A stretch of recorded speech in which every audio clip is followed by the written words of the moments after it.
오늘은 로마서 1장 9절의 말씀을 통하여 바른 섬김이라는 제목을 가지고 말씀을 전하겠습니다.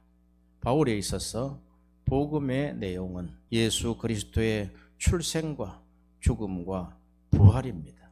로마서 1장 3절 4절에 이 아들로 말하면 육신으로는 다윗의 혈통으로 나셨고 성결의 영으로는 죽은 자 가운데 부활하여 능력으로 하나님의 아들로 인정되셨으니 곧 우리 주 예수 그리스도시라.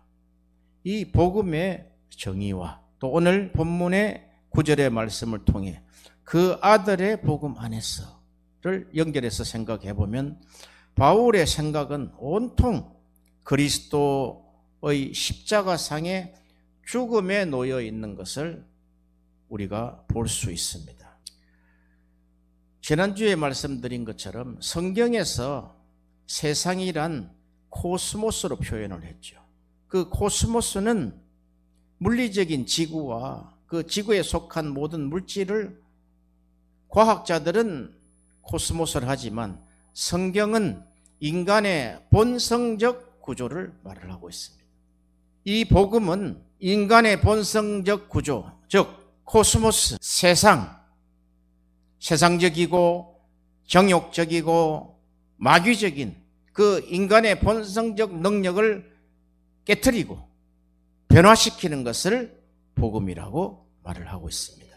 바울의 강조가 그리스도의 십자가상의 죽음에 놓인다는 말은 그리스도의 사역의 중심을 하나님과의 화해 사역에 두었다는 것입니다. 그러므로 로마서 5장 1절에 하나님과 화평을 누리라 그렇게 말씀하고 있는 것입니다. 그리스도의 일생이 십자가상의 죽음에 집중되고 목표가 되었다는 말은 그가 십자가의 죽으심으로 세상과 하나님을 화해시켰다는 성경의 대진리입니다.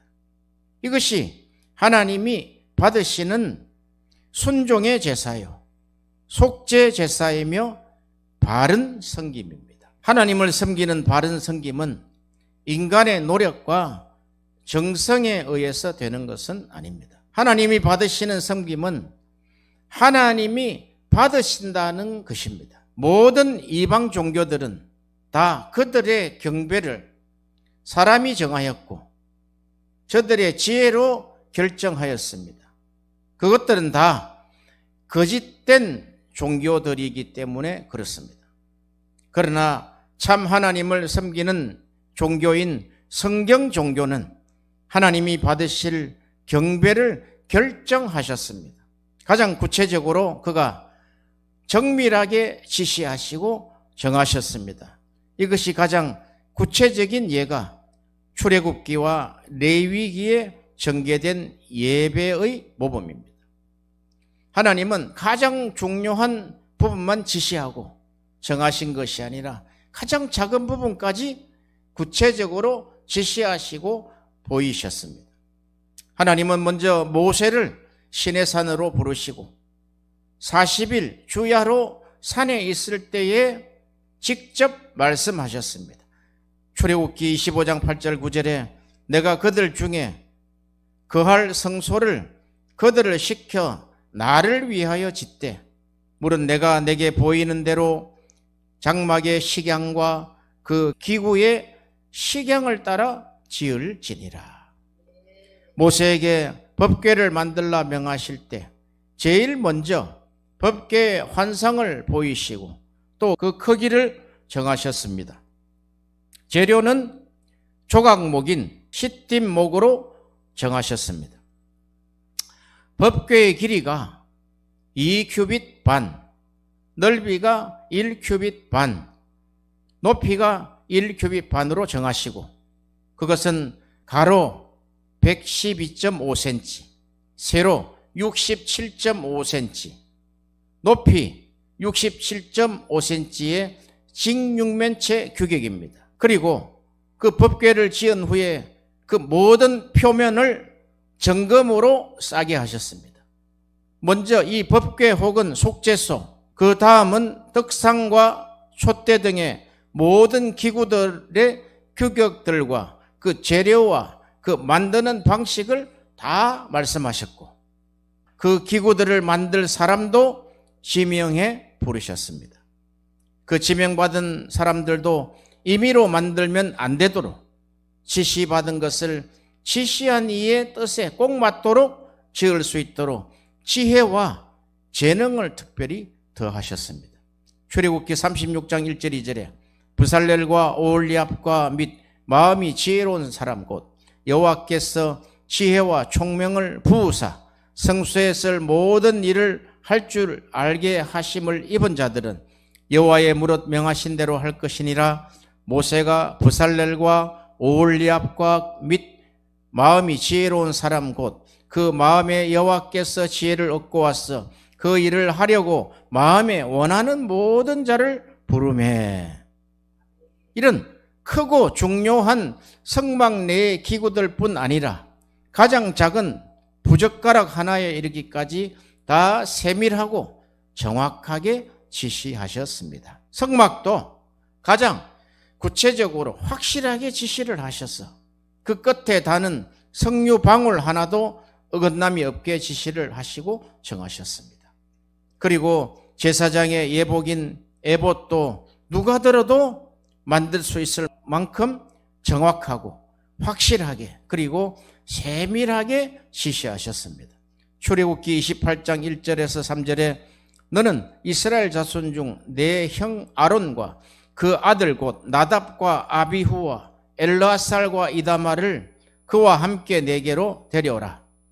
나를 섬기는 제사장 직분을 행하게 하되 내 형 아론을 위하여 거룩한 옷을 지어서 영화롭고 아름답게 할지니 너는 무릇 마음에 지혜 있는 자 곧 내가 지혜로운 영으로 채운 자들에게 말하여 아론의 옷을 지어 그들을 거룩하게 하여 내게 제사장 직분을 행하게 하라.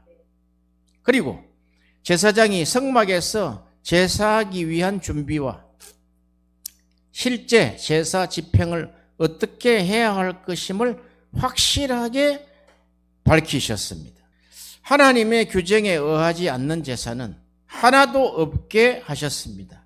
이런 정밀한 제사 규정을 출애굽기와 레위기에 기록하게 하셨습니다. 그리고 그렇게 제정하신 제사도 하나님께서 지시하신 법도와 정신대로 드리지 않으면 받으시지 않으셨습니다. 하나님께서 지으신 법도와 정신대로 드리지 않는 것은 하나님 앞에 우상 숭배가 되고 간음이 되기 때문입니다.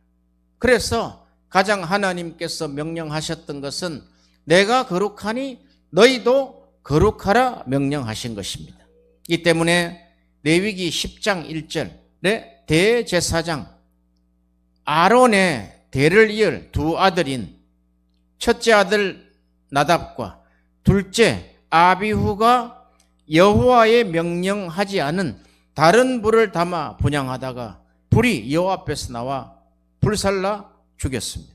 사무엘상 2장 12절에 엘리의 두 아들 홈리와 비나스가 제사장임에도 불구하고 여호와를 알지 못하는 불량자, 즉 성경은 벨리야알이라고 하시며 하나님 앞에 드리는 제사를 멸시하였습니다.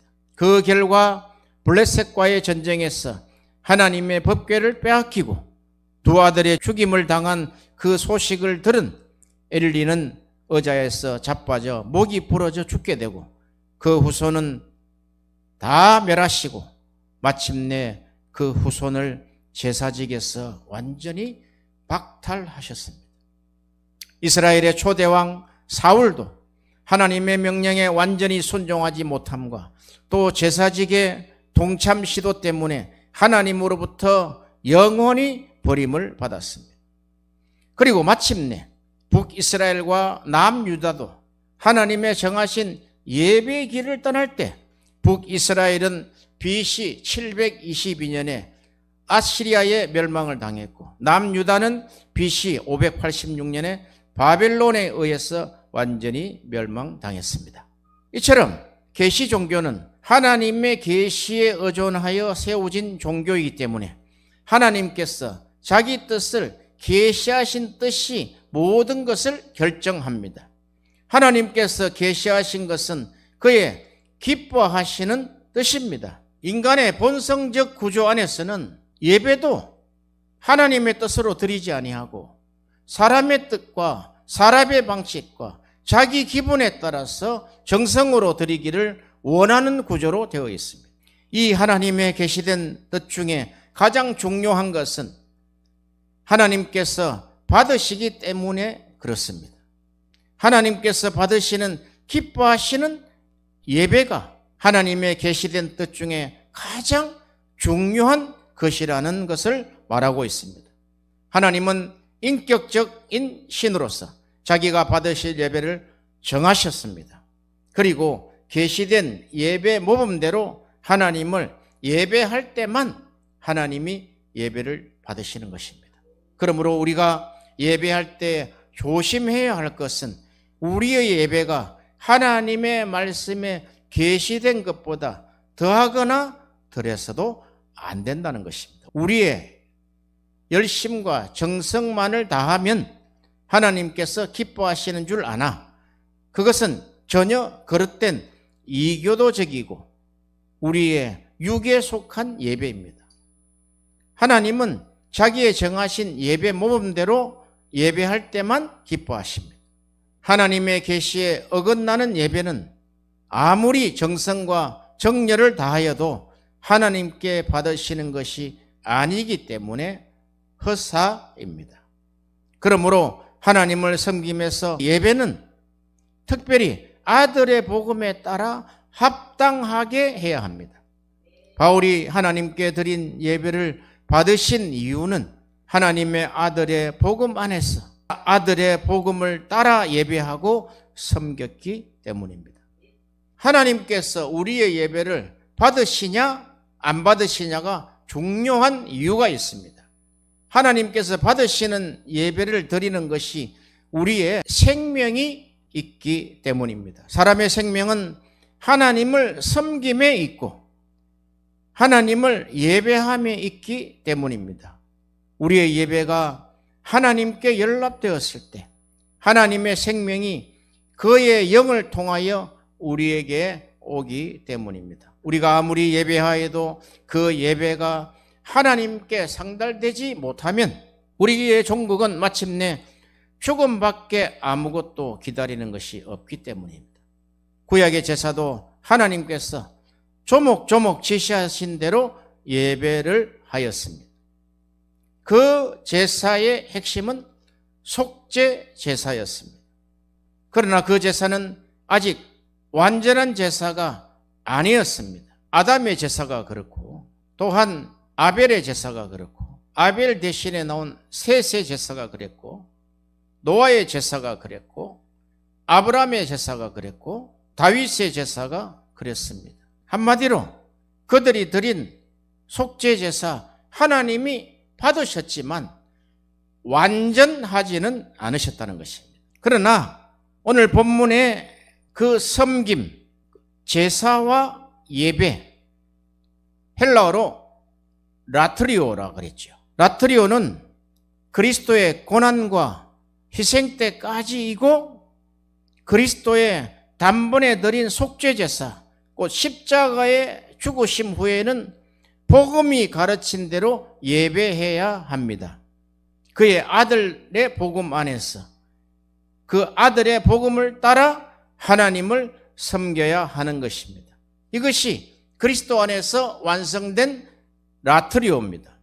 그 아들이 이 땅에 오셔서 일생 전부가 하나님을 섬기지만 그 십자가상의 제물 되심은 하나님께서 기뻐하시는 단 하나의 예배였습니다.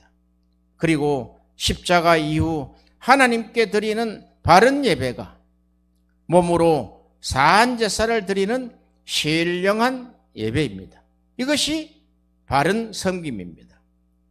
로마서 12장 1절에 그러므로 형제들아 내가 하나님의 모든 자비하심으로 너희를 권하노니 너희 몸을 하나님이 기뻐하시는 거룩한 사한 제사로 드리라. 이는 너희의 드릴 영적 예배니라. 이렇게 말씀하고 있습니다. 이렇게 사도 바울은 그 섬김의 본을 따라 그도 자기의 몸을 하나님이 기뻐하시는 산 제물로 드렸다는 거예요. 산 제사로 드렸다는 것입니다.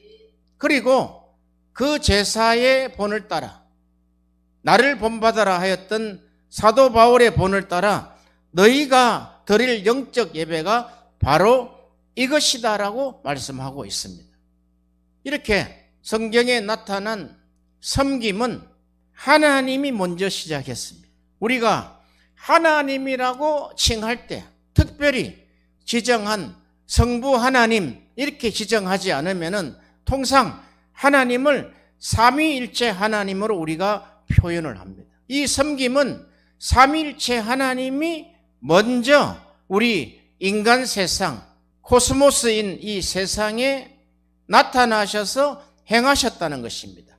그 행하신 분이 바로 이 땅에 육신으로 오신 다윗의 혈통으로 나신 예수 그리스도시라는 것입니다.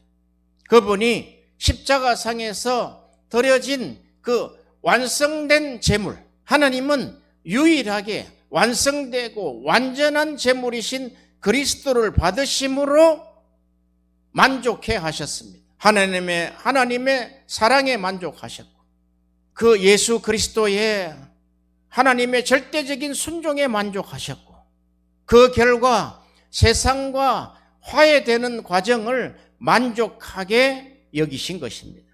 만약에 그 화해의 작업이 없었다면 우리는 영원한 심판에서 구원받을 수 있는 길이 없기 때문에 그렇습니다. 우리가 주 예수를 믿어라 그리하면 너와 내 집이 구원을 받으리라 했던 것처럼 주 예수를 믿으라는 것은 바로 그의 생애를 믿으라, 그의 인격을 믿으라는 것입니다. 생애는 그가 나심과 죽으심과 부활을 믿는 것이요. 그 사역은 그가 이 땅에 오셔서 하신 모든 사역을 말씀하시는 것이고 또한 그가 우리에게 보여주신 그 인격, 하나님이심에도 불구하고 인간의 몸으로 오신 그 성육신된 육의 몸으로 섬기신 그 인격 모두를 포함하고 있는 것입니다. 어느 한 가지도 그것이 다 하나님을 섬기는 방식이었습니다. 우리가 신약 성경을 볼 때 예수 그리스도의 그 섬김의 방식과 그 바른 섬김의 모범을 우리가 알아채지 못하면 우리는 껍데기만 보게 될 것입니다. 즉 예수님이 하셨던 그 능력으로 하셨던 그 사역에 중점을 두게 되고 그러면 신비주의로 빠집니다. 예수 그리스도께서 하셨던 그 사역의 내용 중에 죽은 자를 살리고 병든 자를 고침받게 하고 문둥병을 고치고 또 소경을 일으켰던 것을 보면서 그쪽으로만 사모하게 되는 것입니다. 그러나 성경은 그것만을 사역이라고 하지 않습니다. 가장 바른 사역은 하나님을 섬긴 사역이라는 것입니다. 이것이 우리가 지난주에 말씀드렸던 하나님으로부터 받은 신령한 은사, 즉 복음입니다. 복음. 어쩌면 우리가 더 크게 말씀드리면 예수님이 이 땅에 오셔서 하신 모든 그 일생의 인격과 사역을 우리는 은사로 받아들일 수 있는 것입니다. 그것이 우리 안에 꽉 채워지고 우리 안에 그것이 묵상이 되고 실행이 될 때 하나님은 역사하시는 것입니다. 하나님은 이 땅에 성경을 하나님의 사람들을 통해서 기록하게 하셨어요. 그런데 기록한 것은 사람이지만 하나님의 영을 부으셨단 말이죠. 성막을 지을 때 올리압과 브살리를 통해서 했지만 하나님의 지혜와 하나님의 성령을 부으셨다는 거예요. 그와 마찬가지로 성경도 하나님의 영을 부으셔서 하나님이 기록하실 때 하나님의 본성과 하나님의 인격과 하나님의 신격이죠. 그러나 하나님이 이 땅에 오셔서 예수님이 행하신 것은 인격입니다. 인격. 그 인격을 우리도 그 인격을 바른 섬김으로 가져야만이 우리도 예수님과 같은 사역을 할 수 있다는 것입니다. 우리에게 맡겨준 것이 뭡니까? 복음입니다. 복음. 복음을 전하면 세상 구조가 무너집니다. 복음을 전하면 세상적이고 정욕적이고 마귀적인 것을 하나님이 깨트린단 말이죠. 왜? 그 복음은 거룩하신 예수의 본질이기 때문에 그렇습니다. 우리가 복음을 말하면서도 복음을 전하면서도 이 복음이 점점 우리 안에서 확대되는 것을 경험할 수 있습니다. 그 복음이 확대되지 않고 있다는 것은 우리가 게으르다는 것입니다. 성경을 보지 않는다는 것입니다. 성령을 통해서 해석해내지 않는다는 것입니다.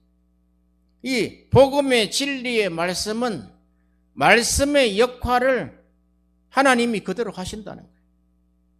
말씀이 내려올 때 성령이 함께 내려오셨다는 거예요. 말씀은 하나님이시다 그랬죠. 하나님이 말씀을 전한 곳에 하나님의 본분을, 하나님의 사역을 다 하신다는 거예요. 믿으시기를 바랍니다. 그 이상 그 이하도 없습니다. 그 말씀을 우리는 삼위일체 하나님이다. 그 본체는 하나입니다. 한 분입니다. 그러나 위격으로는 아버지와 아들과 영입니다. 이것이 정확하지 않으면 우리가 헷갈린단 말이죠. 우리가 하나님께 기도한다는 것은 그 아들의 이름으로 하나님께 드려지는 것이 삼위일체 하나님께 드려진다는 거예요. 지난주에 말씀드린 것처럼 우리가 기도하는 모든 것이 섬김이다 그랬죠. 오늘은 더 확대되어서 그 섬김은 하나님께 드리는 제사, 즉 신령한 예배 전체를 섬김이라고 이야기한다는 것입니다. 이것이 거룩하지 않다면은, 이것이 영적이지 않다면은 하나님께 드려질 수가 없다는 거예요. 왜냐하면 하나님은 영이시기 때문에 우리가 신령과 진정으로 성령과 진리로 하나님께 예배를 드린다는 것입니다. 거기에는 육신이 없습니다.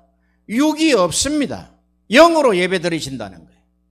왜? 하나님은 영이시기 때문에. 이것이 성경의 비밀입니다. 비밀.